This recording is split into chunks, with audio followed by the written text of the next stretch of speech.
بہترین بات یعنی کلمہ توحید کو سچ جانا تو اس کو ہم آسان طریقے کی توفیق دیں گے، اور جس نے بخل کیا اور بے پرواہ بنا رہا اور بہترین بات کو جھوٹ سمجھا تو ہم اسے رفتہ رفتہ سختی میں پہنچا دیں گے، اور جب وہ دوزخ کے گڑھے میں گرے گا تو اس کا مال اس کے کچھ بھی کام نہ آئے گا۔ یقیناً راہ دکھا دینا ہمارا ذمہ ہے، اور بے شک آخرت اور دنیا ہماری ہی ملکیت ہیں،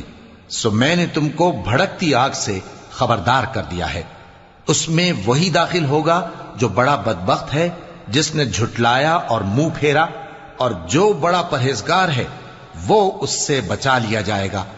وہ جو اپنا مال دیتا ہے تاکہ پاک ہو، اور اس لیے نہیں دیتا کہ اس پر کسی کا احسان ہے جس کا بدلہ اتارا جائے، بلکہ اپنے رب اعلی کی رضامندی حاصل کرنے کے لیے دیتا ہے، اور وہ عنقریب خوش ہو جائے گا۔